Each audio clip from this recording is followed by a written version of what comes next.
There are now 4 months to go until your GCSE exams. I got 10 9s in my GCSEs, and what I'm going to be doing in this video is explaining what I would do if I were you 4 months out from the exams and what I did do to get the top grades.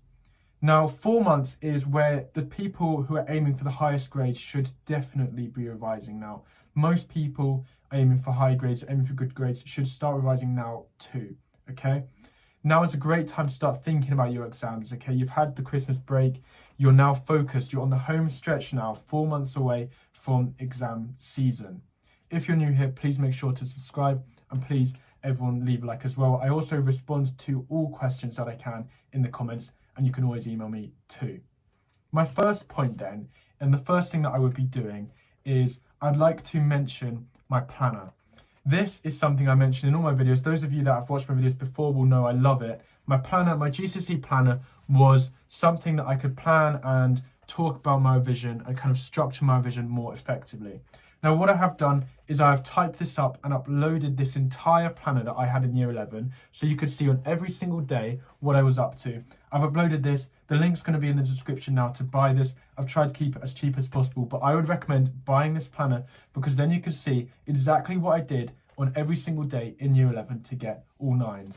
For example, on March the 11th, I was doing climate change geography Seneca, plant diseases, so biology Seneca, DT Seneca, and computer science legal issues. Make sure you get that. I've tried to keep it cheap. It will be a great resource and it will be super helpful for you as well. My next point number 2, is routine. It's really important in the build up to your exams that you have a good sleep schedule, that you just have a good routine. Your life isn't completely, really bad sleep, really disorganized. What I'd recommend is you aim to go to sleep around the same time and aim to wake up around the same time every day, including weekends. That's quite a common piece of advice for sleep, but it really helped me. In year 11, I aimed to go to sleep about 10, wake up about 7. That was probably the ideal, but I usually did end up going to sleep a little bit later. So routine is incredibly important, and I definitely recommend that. Next up, which I think is underrated, is screen time. You have to cut down your screen time as the exams get closer especially, but now is a great time to start thinking about that. During actual exam season, in the build up to the exams, my average daily screen time on my phone was something like half an hour, sometimes an hour. You don't have to go to that extreme to cut it down, but if you want time to revise, you have to take it out of other things. You have to learn to prioritize, and prioritizing your exams in these 4 months is going to benefit a huge part of your life, okay? So what I would recommend for that is put your phone away before bedtime, at least an hour before bed.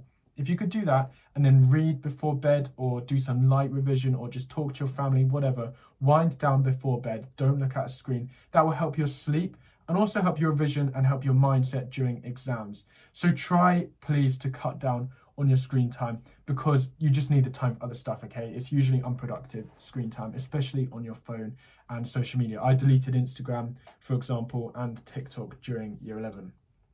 Next up is daily maths. This is something I do recommend a lot because I just think it's so useful, but doing a little bit of maths daily from now until the exams will help you so much. It's lighter revision, it's more now, and it just spreads out. That's what you can do in the 4 months, is spread out your revision so you're not super stressed later on. The daily maths I'd recommend, for example, is Corbett Maths 5 a day.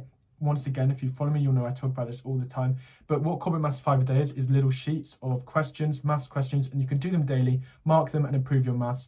You could also do Brilliant.org, which sponsor me but aren't sponsoring this video, but I do recommend Brilliant as well. Then there's reading. Reading daily is going to help. Anything daily, little daily habits, flashcards daily will compound, add up over time. We want to get you consistent now. 4 months away, it's not time for just 4 hours of revision on a Saturday and then none for the rest of the week, okay? Let's do consistent daily revision. Get all of your exams and all of the information about each subject just in your head more and more each day. Next up, my next piece of advice is Seneca. Now, when I was typing up my planner that I've mentioned, and as I've just read out to you, one thing that did shock me that I don't think I stress enough is Seneca.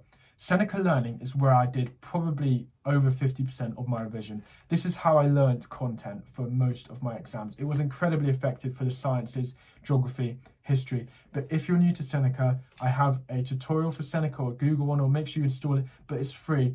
That is what I recommend, and lots of people said thank you so much, that it really helped them to me last year when I recommended it. So Seneca, if you don't know where to start with your revision, just install Seneca, do a topic of Seneca for geography or history or whatever, but make sure you're learning a lot on Seneca. That is brilliant. It's much better than writing notes. So if you want some advice for what to be revising at this moment in time, a lot of my revision in January that I've checked in here, and once again you can buy it and see, was Seneca and was based around just doing Seneca for all sorts of different topics. There's still time to learn the content. There isn't much rush. One question a week as well.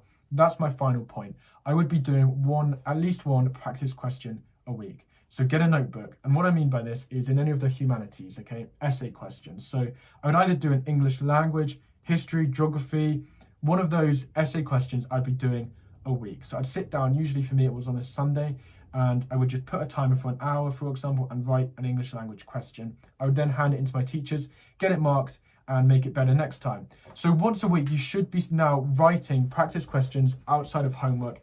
If you want more help on that, then let me know in the comments or anything like that. I hope that video was really helpful. That's my advice. I'm going to be doing one of these videos a month, so make sure you're subscribed with notifications on. And yeah, please leave any comments, any video requests or anything. But thanks for watching this video.